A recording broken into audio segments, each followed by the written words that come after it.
우리는 2021년을 불과 1시간여를 남겨두고 있습니다.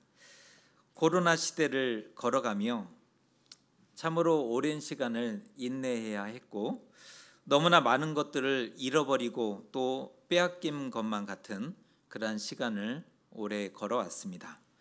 그동안 무겁고 더딘 걸음을 걸어야 했기에 무거웠어요. 또 더딘 그런 걸음 가운데 살아왔는데요. 그러다 보니 어느새 웃음이 사라졌고 거리 두기를 잘하는 건 좋은데 사람의 온기마저 잃어버린 그런 모습을 갖게 되었고 몸도 마음도 멀어지게 되는 그런 안타까운 상황을 경험해야 하는 그런 시간들이었습니다. 아무쪼록 오늘 송구영신하며 하나님의 위로와 은혜가 가득하시기를 소망합니다. 오늘은 좀 송구영신하시면서 또 하나님의 위로와 은혜가 가득했으면 좋겠다 하는 마음이 있습니다. 송구영신 예배에서 말라기의 말씀을 들으시는 것이 아마 처음이라고 생각이 되는데요. 그런데 구약의 마지막 말씀인 이 말라기의 말씀과 2021년의 마지막 시간에 서 있는 우리, 이렇게 보면 서로 많이 닮았다라고 볼 수가 있습니다. 구약의 마지막 성경 말라기의 말씀과 2021년의 마지막 날을 우리가 걸어가고 있는데 많이 닮았다 볼 수 있는데요. 우리는 오늘 말씀에서 치료자이신 하나님을 만나게 됩니다. 그 말씀이 2절의 말씀인데요. 이 말씀 너무 좋은 것 같아요. 같이 한번 읽어보겠습니다. 내 이름을 경외하는 너희에게는 공의로운 해가 떠올라서 치료하는 광선을 비추리니 너희가 나가서 외양간에서 나온 송아지같이 뛰리라. 아멘. 이 말씀 아멘이지 않습니까? 말씀이 너무 좋은 것 같아요. 이 말씀을 읽으면 힘이 납니다. 이 말씀을 들으면 하나님의 큰 위로가 다가오는 것 같아서 너무나 좋습니다. 새해에는 우리에게도 공의로운 해가 떠오를 것이며 치료하는 광선을 비추사 모든 약함과 질병이 깨끗게 되셨으면 좋겠습니다.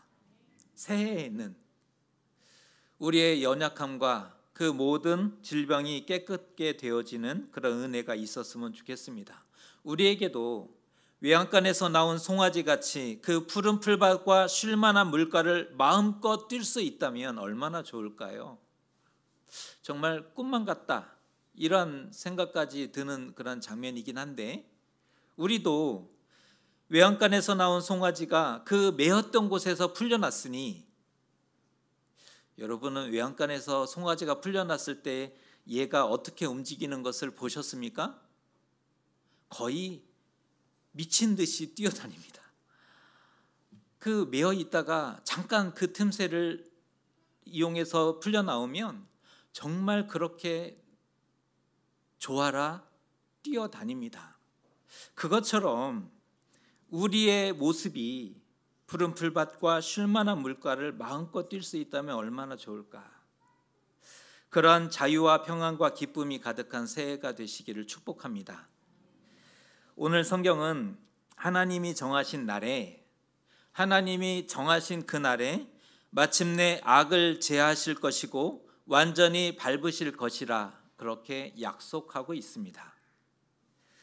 우리가 하나님의 약속을 의지한다면, 우리가 하나님의 말씀인 이 말씀을 붙잡고 걸어간다면 우리에게도 그 말씀이 동일하게 이루어지지 않겠습니까?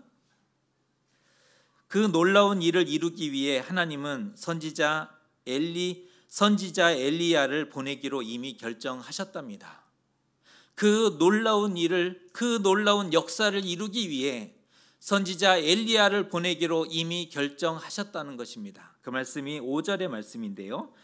보라, 여호와의 크고 두려운 날이 이르기 전에 내가 선지자 엘리야를 너희에게 보내리니, 마침내 엘리야를 보내서 깨어진 관계를 돌이키게 하겠다라고 말씀합니다. 아버지와 아들의 관계가 깨어졌는데 선지자 엘리야를 보내서 그 관계를 하나로 만들어 주겠다 만들게 하겠다라는 의지를 보이고 있는 것입니다. 그러나 만일 돌이키지 않는다면 저주로 그 땅을 칠까 하노라. 경고하고 있는데요. 지금까지 분위기 얼마나 좋았어요. 용기와 희망의 말씀을 주셨고 너무 좋았단 말이에요. 그런데 끝이 너무 아쉽다는 거예요. 왜 성경은 이런 두렵고 떨리는 부정적인 말씀으로 매짐하고 있는가? 구약의 마지막 구절이잖아요.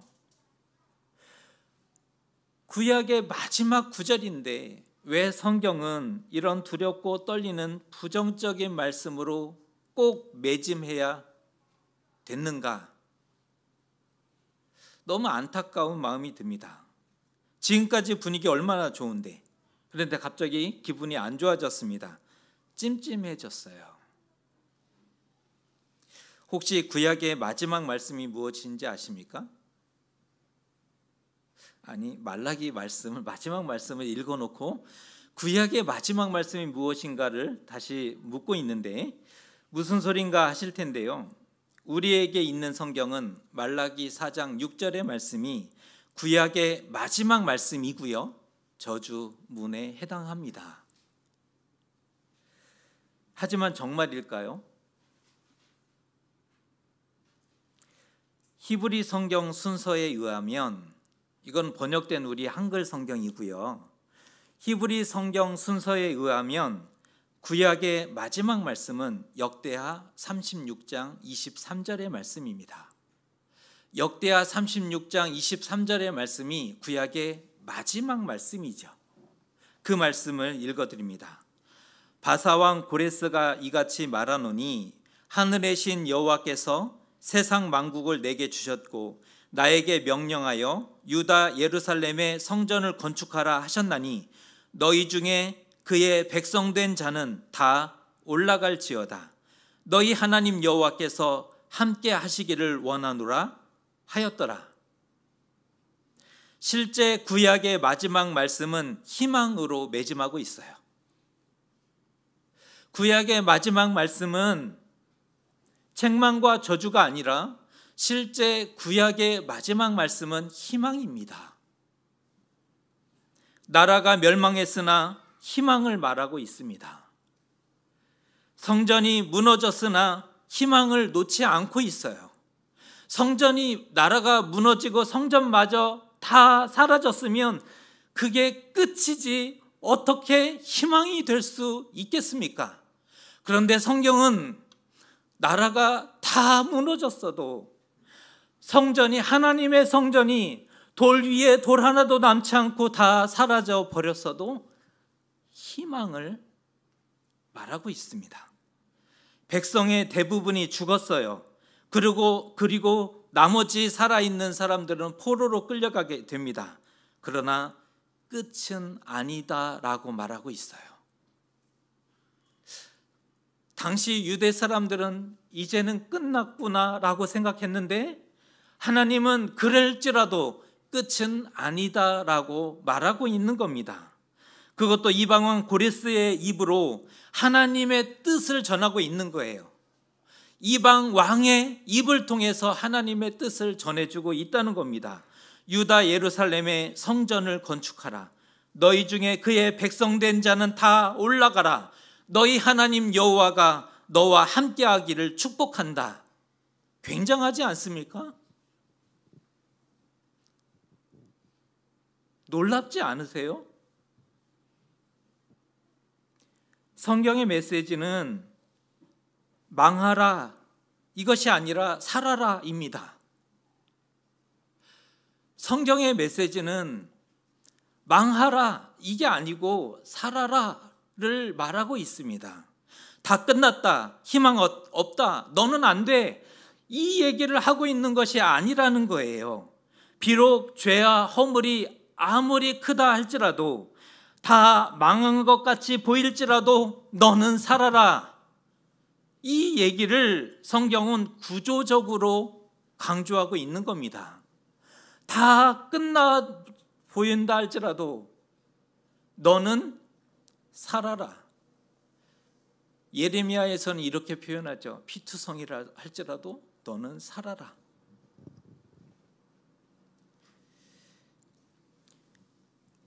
그러나 그들 앞에 놓여 있는 현실의 모습은 순탄하지만은 않았다는 거예요. 그들 앞에 있는 현실의 모습은 순탄하지 않았습니다. 약속하셨고 희망을 주신 것은 분명하죠. 그 약속이 있었다는 거예요. 약속하셨고 희망하셨다는 것은 분명한데 그들 앞에 놓여 있는 현실은 순탄하지 않았다는 거예요. 이스라엘이 어떠한 긴긴 터널을 건너야 했는지 아십니까? 구약의 마지막 말씀과 말라기의 말씀을 연결해서 해석을 해보면 극적인 포로 귀환이 있었죠. 고레스의 칙령을 통해서 바벨론 땅에서 극적인 포로 귀환이 이루어집니다. 무너진 예루살렘 성전이 다시 재건되게 돼요. 그때는 온몸으로 이스라엘 모두가 전율하는 그러한 은혜를 경험합니다. 천지개벽하고 마침내 이스라엘의 구원이 완성될 것이다. 아니, 포로로 귀환했다니까. 이게 말이 안 되는 거잖아요. 그리고 그 불가능 속에 예루살렘 성전을 재건합니다. 사람들의 마음이 뜨거워지기 시작했어요. 천지가 개벽할 것이다. 마침내 이스라엘의 구원이 완성되는 것이다. 라는 그런 기대와 흥분의 도가니에 빠지기에 충분했다는 거죠. 그러나 아무 일도 일어나지 않았습니다. 사람들이 너무나 기대하고 흥분에 빠지기에 충분했는데 아무 일도 일어나지 않았다는 거죠. 하나님의 침묵은 400년간 지속됩니다.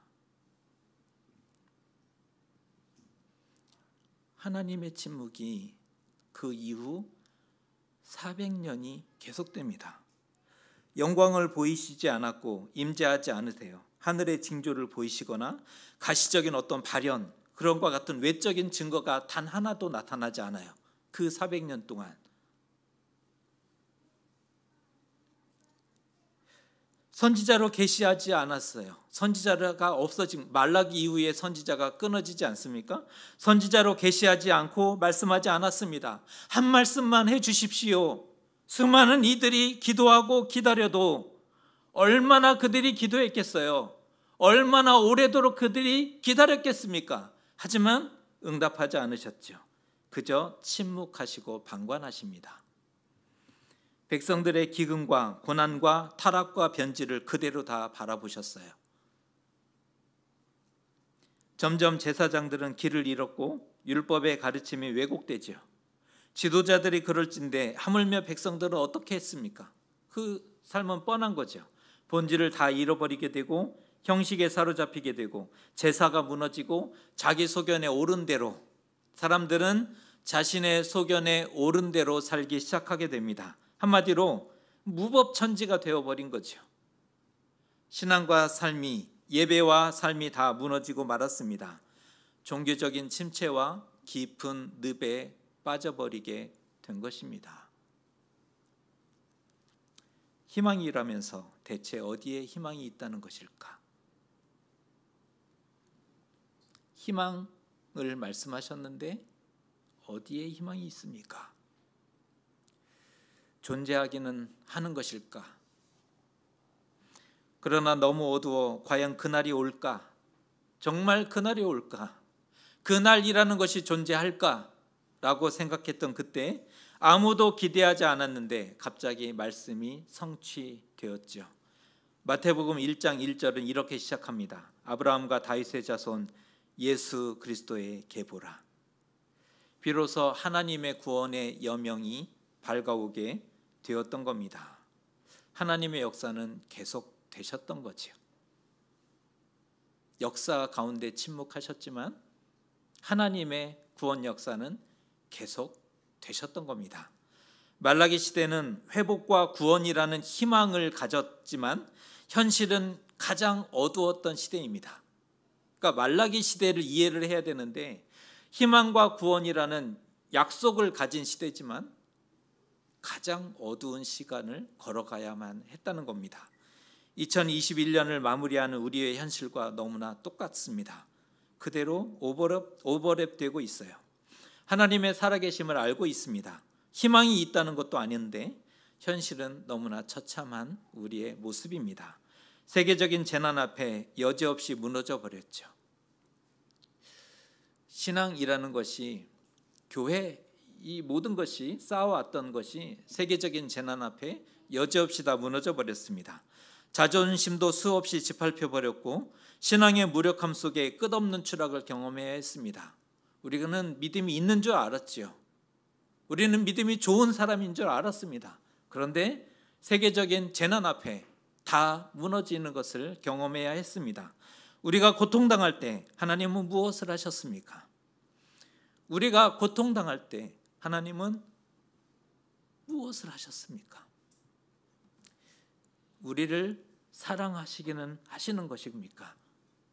이러한 질문들을 끊임없이 던졌고 하나님께 묻고 물었지만 만족할 만한 답을 얻지 못했습니다. 그렇게 2년의 시간이 지나갔고 또 앞으로 얼마를 견뎌야 할지 가늠하지 못하는 상황이죠. 그런데 오늘 말라기의 말씀이 송구영 신하는 우리에게 다시금 들려진다는 거예요. 너무 어두운데, 너무 답답한데 오늘 이 말라기의 말씀이 다시 송구영 신하는 우리의 귓가에 울려지고 있다는 겁니다. 공의로운 해가 떠오를 것이며 치료하는 광선을 비추사 외양간에서 나온 송아지같이 뛰게 하리라. 마침내 모든 어려움과 악을 밟고 승리하게 되리라 라는 말씀입니다. 여러분이 이 말씀을 어떻게 받으실 것입니까? 우리의 삶에 해처럼 떠오르고 치료하는 광선으로 비추시기를 원하시는 하나님의 마음으로 받으시지 않으시겠습니까? 우리를 치료하고 고치시기를 원하시는 분은 하나님이십니다. 누구보다 우리를 치료하시기를 원하시는 분, 누구보다 우리를 고치기를 원하시는 분이 바로 하나님이시죠. 마음을 돌이켜 하나님 앞에 서시면 좋겠습니다. 우리의 마음을 돌이켜, 우리의 완악한 마음을 돌이켜 다시 하나님 앞에 서시기를 바랍니다. 어찌하든지 살아라. 어찌하든지 살아라. 이것이 하나님의 진심입니다.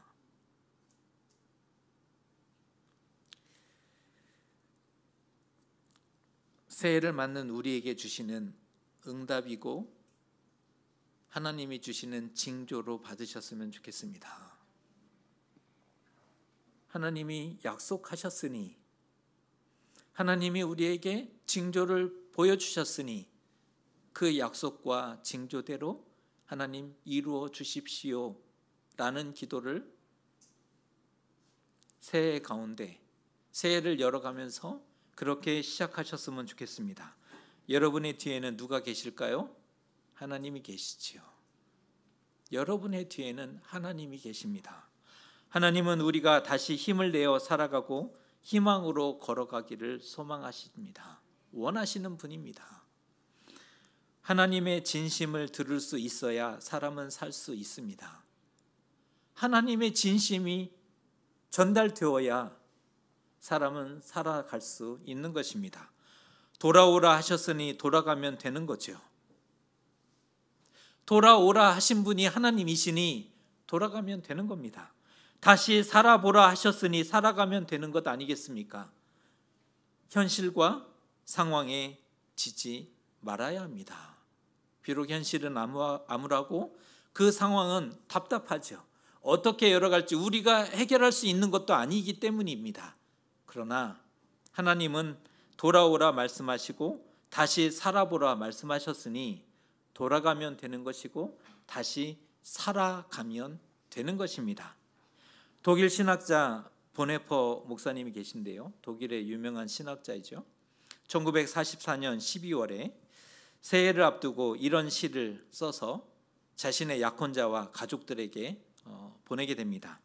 1944년 12월이니까 우리 12월을 지금 걷고 있죠. 이쯤 되는 것 같습니다. 새해를 앞두고 자신의 약혼자와 가족들에게 편지를 써서 보낸 그런 내용인데요. 우리가 잘 아는 선한 능력으로라는 그러한 시입니다. 일부를 가져왔는데 자막으로 보면서 함께 말씀을 나누면 좋겠습니다. 제가 읽어드립니다. 그 선한 능력에 언제나 고요하게 둘러싸여서 보호받고 위로받는 이 놀라움 속에 나 그대들과 함께 오늘을 살기 원하고 그대들과 함께 새로운 한 해를 맞이하기 원하네. 옛것은 여전히 우리의 마음을 괴롭게 하고 어두운 날들의 무거운 짐은 여전히 우리를 누르지만 오 주님, 내몰려 버린 우리의 영혼에게 주님께서 예비하신 구원을 주옵소서. 주님께서 우리의 어두움을 밝히신 촛불은 오늘도 밝고 따뜻하게 타오르게 해주소서. 우리는 아나이다. 당신의 빛이 우리의 어두운 밤을 비추고 있음을, 그 선한 능력에 우리는 아주 잘 보호받고 있으며 믿음으로 일어날 일들을 기대하고 있다네. 하나님께서는 밤이나 아침이나 우리 곁에 계시나이다. 또한 매일의 새로운 날에 함께 하시나이다. 좋으시죠? 참 어떻게 이렇게 표현할 수 있을까 싶을 정도로 정말 그 아름다운 고백이 담겨 있는 그러한 시입니다. 하나님의 선하신 인도하심과 도우심을 기대하고 있는 그러한 아름다운 고백의 노래입니다.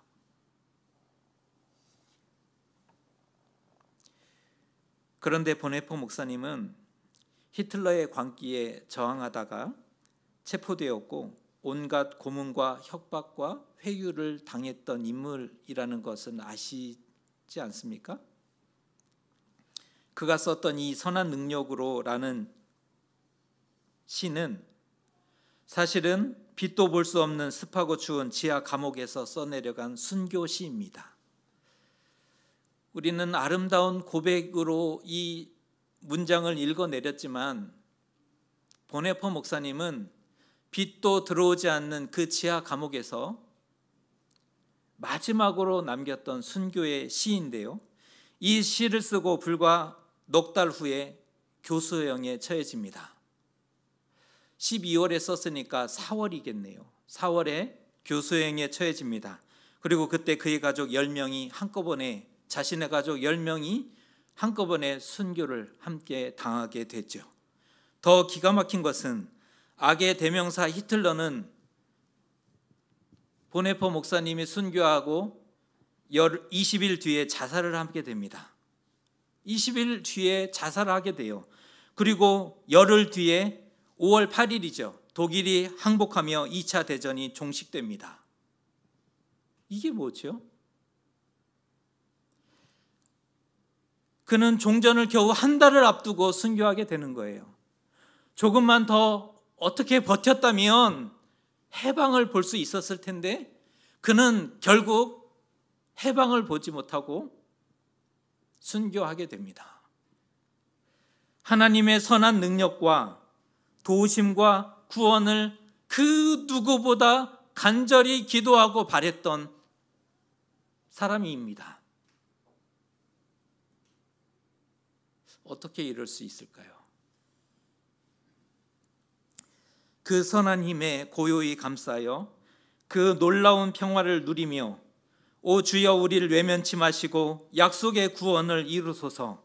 그 선한 힘이 우리를 감싸시니 믿음으로 일어날 일 기대하네. 주 언제나 우리와 함께 계셔 하루 또 하루가 늘 새로워. 이 가사가 이전과 다르게 다가오지 않습니까? 사실은 의미를 알면 눈물 없이 부를 수 없는 찬송입니다. 그 선한 힘에 고요히 감싸 있다. 그 놀라운 평화를 누리고 있다고요?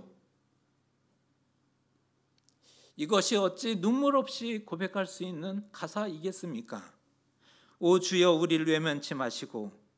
그는 자신의 죽음을 알고 있었죠. 절대로 이 감옥에서 나갈 수 없다는 것을 알고 있었어요. 왜? 자신들의 동료, 함께 히틀러에 저항했던 수많은 사람들이 이미 다 죽음을 당했기 때문입니다. 그런데 그는 노래합니다. 그 선한 님이 우리를 감싸시니 믿음으로 일어날 일을 여전히 그럼에도 불구하고 기대합니다. 주님은 언제나 우리와 함께 계시고 하루와 그 하루가 날마다 새로움입니다라고 그는 노래하고 있습니다. 분명한 것은 하나님은 선한 능력으로 함께 하셨다는 거예요. 그리고 마침내 승리케 해주셨습니다. 우리가 생각하는 승리와 다를 뿐이죠. 하나님은 선한 능력으로 그와 함께 하셨어요. 그리고 마침내 승리케 만들어 주셨습니다. 그는 믿음을 지켰으며 하나님을 위해 마지막까지 순교했기 때문입니다. 포기하지 않고 견디는 것, 그리고 극복하는 것이 승리이지 않습니까? 비록 보이는 것이 없어도 하나님의 백성은 믿음으로 살아야 합니다. 여러분은 무엇으로 살아가시겠습니까? 보이는 것이 없지만 하나님의 백성은 믿음으로 살아가야 합니다. 희망을 노래하십시오. 아무것도 없어도 희망을 노래하십시오. 그 선한 힘을 의지하여 그 선한 힘을 붙잡고 그 선한 힘과 함께 살아가고 내일을 희망으로 걸어가는 것입니다. 우리의 새해가, 우리가 걸어갈 새해가 그 선한 힘을 붙잡고 그 선한 힘을 의지하여 하루하루를 살아가게 되시는 저와 여러분 되시기를 주님의 이름으로 축복합니다.